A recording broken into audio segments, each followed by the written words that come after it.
Assalamualaikum warahmatullahi wabarakatuh. Waalaikumsalam warahmatullahi wabarakatuh. Bismillahirrahmanirrahim. Alhamdulillahi rabbil alamin. Ashhadu an la ilaha illallah wa ashhadu anna sayyidana Muhammadan abduhu wa rasuluh la nabiyya ba'dah. Allahumma salli wa sallim wa barik wa azim ومجد وكرم على سيدنا ونبينا محمد وعلى آله وأصحابه أجمعين. رب اشرح لي صدري ويسر لي أمري واحلل عقدة من لساني يفقهوا قولي. أما بعد. قال الشيخ المؤلف السيد محمد بن علوي المالكي رحمه الله ونفعنا به وبعلومه وبأسراره وبكرامته في الدارين آمين. إلى قال وروي البيهقي من حديث السيدة عائشة رضي الله عنها أن رسول الله صلى الله عليه وسلم قال آتاني جبرائيل عليه السلام فقال هذه ليلة النصف من شعبان ولله فيها أتقاء من النار بعدد شعور غنم كلب بلا ولا ينظر الله فيها إلى مشرك ولا إلى مشاح ولا إلى قاطع الرحم ولا إلى مسبل ولا إلى عاق لوالديه ولا إلى مدمن الخمر. فذكر الحديث بتمامه. Diriwayatkan dari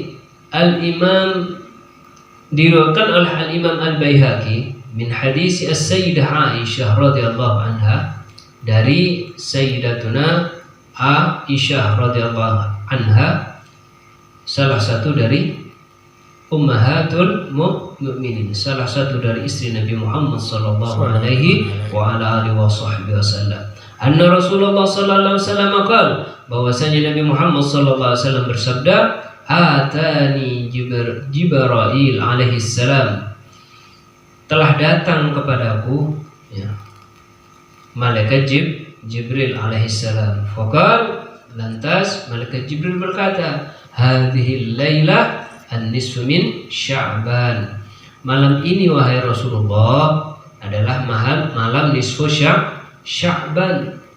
Jadi malam ketika malaikat Jibril mendatangi Rasulullah, datang kepada Rasulullah sallallahu alaihi wasallam, otomatis kalau malaikat Jibril datang ini pasti diperintah oleh Allah, karena malaikat ini tidak akan melakukan sesuatu kalau tidak diperintah oleh Allah subhanahu wa ta'ala. Sekali diperintah oleh Allah, maka akan dilaksanakan oleh malaikat sampai yaumil kiamat, pasti akan dilaksanakan. Sebagaimana diriwayatkan di sebagian keterangan hadis bahwasanya ada malaikat yang diciptakan oleh Allah subhanahu wa ta'ala ini, yang mulai diciptakan sampai hari kiamat disuruh rukuk terus, disuruh sujud terus, mulai diciptakan sampai yaumil kiamat. Itu ketaatan para malaikatnya Allah subhanahu wa ta'ala. Jadi para malaikat ini tidak berbuat kecuali atas perintah Allah. Maka malaikat Jibril alaihissalam datang kepada Rasulullah ini atas perintah Allah untuk memberitahukan bahwasanya malam tersebut adalah malam nisfu Sya'ban. Walillahi fiha utaqa'u minan nar. Pada malam tersebut, pada malam nisfu Sya'ban tersebut, kita kan sekarang berada di bulan Sya'ban, bulannya Nabi Muhammad SAW. Jadi kalau sudah masuk ke dalam malam nisfu Sya'ban, maka pada malam tersebut utaqa'u minan nar bi'adai syughuli ghanam. Allah berkehendak untuk apa?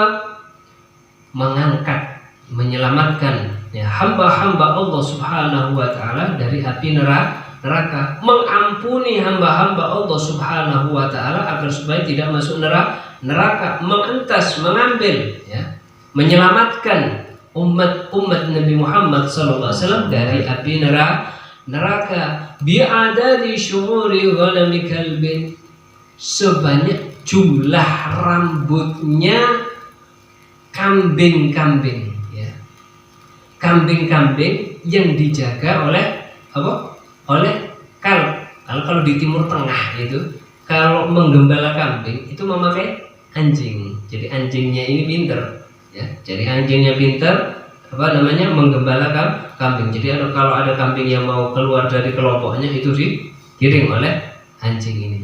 Nah, biasanya kambing-kambing yang digembalakan ini bawahnya gak cuma satu dua, ratusan, puluhan bahkan ratusan kambing.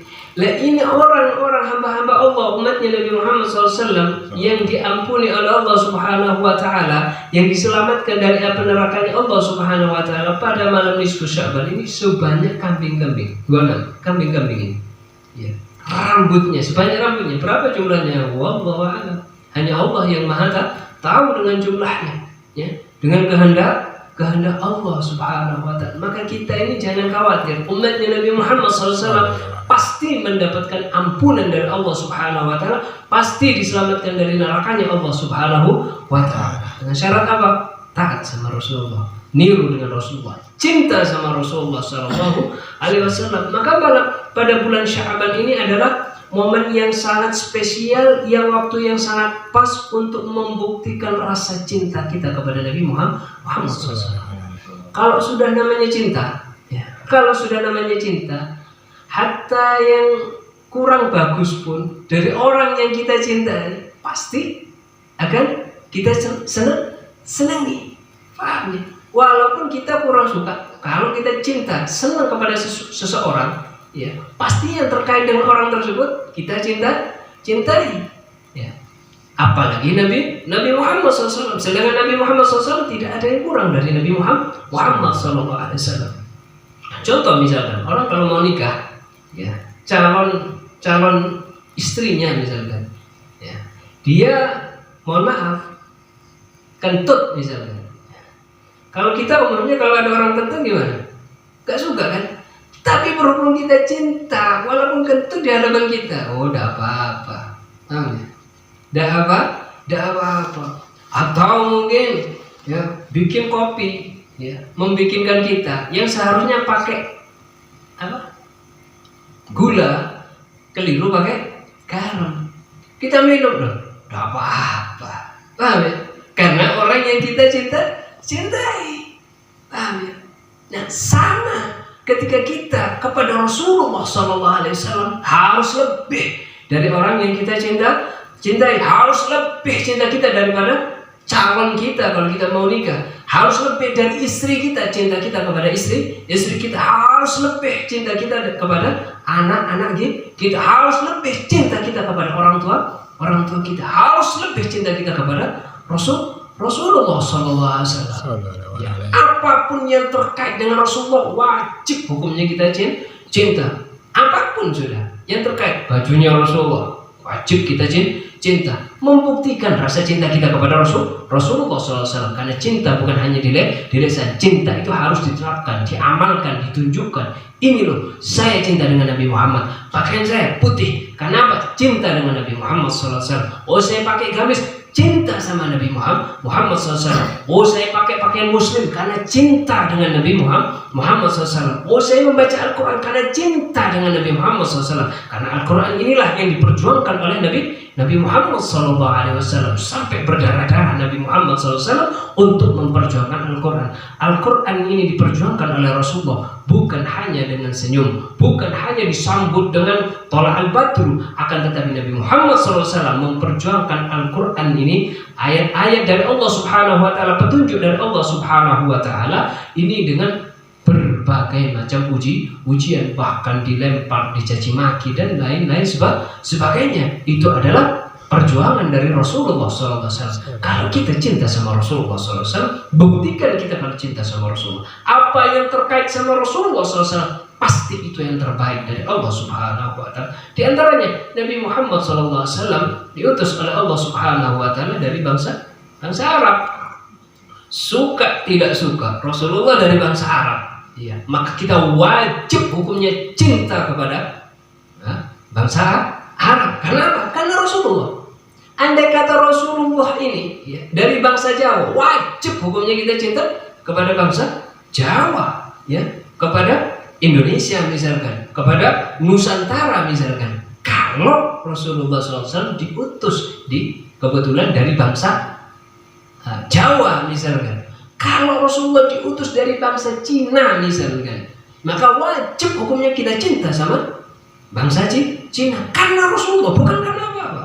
Ya, karena berhubung Rasulullah sudah ditakdirkan oleh Allah Subhanahu wa Ta'ala dari bangsa Arab, ini dipilih oleh Allah Subhanahu wa Ta'ala. Jadi Rasulullah diutus dari bangsa Arab, ini pilihan Allah.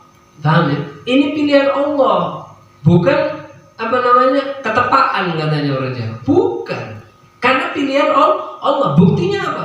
Buktinya Rasulullah Sallallahu Alaihi Wasallam sebelum diutus, sebelum lahirnya Rasulullah Sallallahu Alaihi Wasallam, itu Allah sudah menceritakan di suhuf-suhuf, di kitab-kitab nabi-nabi sebelum Nabi Muhammad SAW. Sudah diceritakan kepada Nabiullah Adam, Nabiullah Idris, Nabiullah Musa, sampai Nabiullah Isa alaihissalam, diceritakan bahwasanya akan lahir besok di akhir zaman itu apa?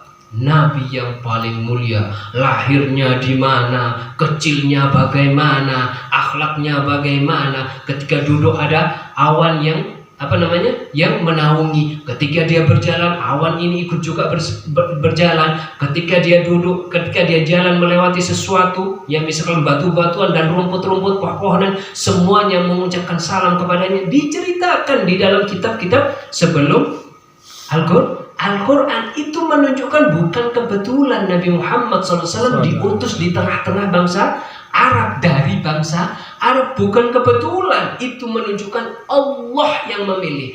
Apapun yang dipilih oleh Allah kepada Rasulullah, untuk Rasulullah SAW, itu adalah yang terbaik untuk Rasulullah dan umatnya, termasuk kita. Itu adalah pilihan Allah, bukan pilihannya Rasulullah. Itu pilihan Allah Subhanahu wa Ta'ala untuk kekasihnya, yaitu Nabi Muhammad. Allah tidak mau memilih sesuatu yang jelek untuk kekasihnya. Jangankan Allah, kita saja kalau kepada anak kita, istri kita pilihkan yang terbaik, makanan yang terbaik, pakaian yang terbaik, sandal yang terbaik, ya, perabotan yang terbaik, rumah yang terbaik, segala macamnya yang terbaik untuk anak istri kita. Cinta Allah kepada Nabi Muhammad SAW melebihi cinta suami kepada istrinya, melebihi cinta seorang orang tua kepada anak-anaknya, lebih cintanya Allah kepada Rasulullah SAW. Pasti Allah memilihkan untuk Nabi Muhammad yang terbaik, termasuk Rasulullah dipilih oleh Allah Subhanahu wa Ta'ala di tengah bangsa Arab. Ini bukan kebetulan. Maka kita wajib cinta kepada bangsa Arab. Ya. Ahibul Arab, cintailah Arab, katanya Rasulullah SAW. Ya, karena apa? Li'annani Arabiyun, karena aku adalah orang Arab, dari bangsa Arab. Cintai bangsa Arab bukan karena apa? Ya, karena apa? Rasulullah SAW lahir di tengah-tengah bangsa Arab, bukan karena yang lain. Paham ya? Kalau ada kelompok lain liberal dan lain sebagainya mengatakan bahwasanya Nabi Muhammad di tengah-tengah bangsa Arab ini karena kebetulan, bukan kebetulan. Iya, kalau kita kebetulan bangsa Jawa, kebetulan bangsa Madura, kebetulan bangsa Cina, kebetulan bangsa Sunda, kebetulan ini dari Papua, kebetulan kalau selain Nabi Muhammad SAW. Tapi khusus untuk Nabi Muhammad SAW, itu adalah pilihan dari Allah Subhanahu wa Ta'ala. Maka kita sebagai umatnya wajib cinta kepada Nabi Muhammad dan yang terkait dengan Nabi Muhammad SAW, termasuk Nabi Muhammad SAW diutus di tengah-tengah bangsa Arab, dari bangsa Arab. Maka kita wajib hukumnya cinta kepada bangsa Arab. Kalau ada dari sebagian di antara, misalkan dari suku bangsa Arab melakukan suatu kesalahan, itu manusiawi. Manusiawi. Jangankan orang Arab, orang Jawa misalkan. Kalau misalkan ada orang Jawa yang nyolong, yang nyuri misalkan, apa terus semuanya bangsa Jawa, suku Jawa ini adalah orang yang jelek? Enggak, itu oknum. Paham ya? Bukan suku Jawanya yang jelek, tapi oknumnya ini yang jelek. Kalau ada orang Madura misalkan yang nyolong, nyuri misalkan, ini contoh, bukan nuduh ya. Kalau nyuri misalkan, bukan suku Madura yang jelek, ini oknumnya yang jelek. Paham ya? Kalau ada orang Cina misalkan, ya, nyolong misalkan, atau apa? Korupsi misalkan. Ya oknumnya ini yang jelek, bukan seluruh bangsanya ini jelek. Paham? Di antara bangsa Cina juga ada yang Islam yang Muslim. Ya. Begitu juga di antara bangsa Arab ada yang melakukan hal-hal yang dilarang oleh Allah Subhanahu wa taala. Itu tidak menunjukkan bahwa bangsa Arab ini jelek. Oh, bangsa Nusantara ini adalah lebih baik. Bangsa Indonesia lebih baik dari bangsa Arab. Tidak boleh seperti itu. Karena apa? Allah membuka lebar-lebar pintu untuk kita ini kesempatan yang sama untuk berlomba-lomba siapa yang lebih dekat dengan Allah Subhanahu wa taala, siapa yang paling bertakwa dengan Allah Subhanahu wa taala. Mungkin saja di antara dari bangsa-bangsa selain bangsa Arab yang ketakwaannya tinggi indallah di sisi Allah, berapa banyak dari wali-walinya Allah, kekasih-kekasih Allah yang bukan dari bangsa Arab? Banyak. Walaupun dari bangsa Arab sendiri banyak yang menjadi walinya Allah Subhanahu wa taala, membuktikan bahwasanya apa? Kita nggak boleh mengunggulkan bangsa kita, merendahkan bangsa yang lain. Sampai-sampai bangsa Arab dikatakan kadrun, kadal guruh dan lain sebagainya. Tidak boleh.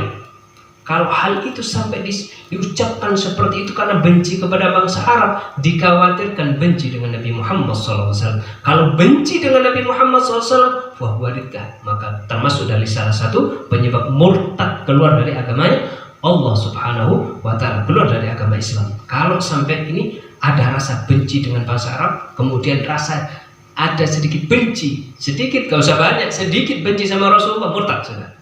Hati-hati. Ini berkaitan dengan akidah. Apalagi kalau ada orang sampai ini Arab, jangan. Kita dididik akhlak oleh Rasulullah SAW. Kalau kita merasa kita ini berakhlak yang baik, kasih contoh yang baik. Jangan menghina bangsa satunya.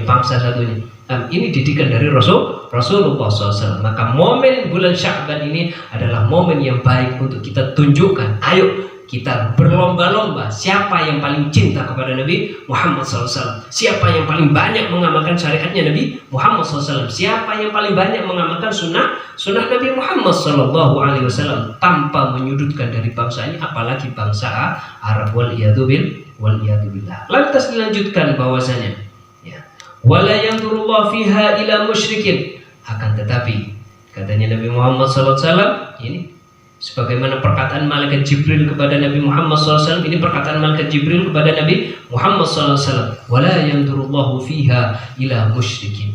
Allah tidak akan melihat, Allah tidak akan mengampuni, Allah tidak akan menurunkan rahmat kepada siapa? Orang-orang yang menyekutukan Allah Subhanahu wa taala. Makanya kita jangan sampai menyekutukan Allah Subhanahu wa taala. Kalau kita sumpah, kembalikan kepada Allah Subhanahu wa taala. Kalau kita dapat ujian, kembalikan kepada Allah Subhanahu wa taala. Kalau kita ingin sesuatu, ada hajat sesuatu, minta hanya kepada Allah Subhanahu wa taala, jangan kepada makhluk. Wala ila musyahin, dan Allah juga tidak akan mengampuni orang-orang yang musyahin, yaitu yang adu domba. Musyahin itu suka mengadu domba antara orang satu dengan orang yang lainnya, diadu domba, orang satu dengan satunya diadu domba, saudara yang satunya dengan saudara yang lain diadu domba. Allah tidak akan mengampuni orang tersebut. Wala ila qatir rahim, dan juga orang yang memutus tali silaturahim. Jadi kita ini umat Nabi Muhammad SAW ini umat yang mulia, suka silaturahim. Kalau ada orang yang suka memutus silaturahim, maka Allah tidak akan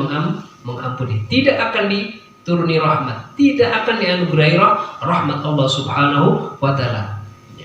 Wala ila musbilin, dan Allah juga tidak akan mengampuni dan juga tidak akan menurunkan rahmat kepada orang yang suka berkata-kata kotor, mesu misalkan, berkata-kata kotor, guyon dengan guyonan yang tidak pantas, paham ya?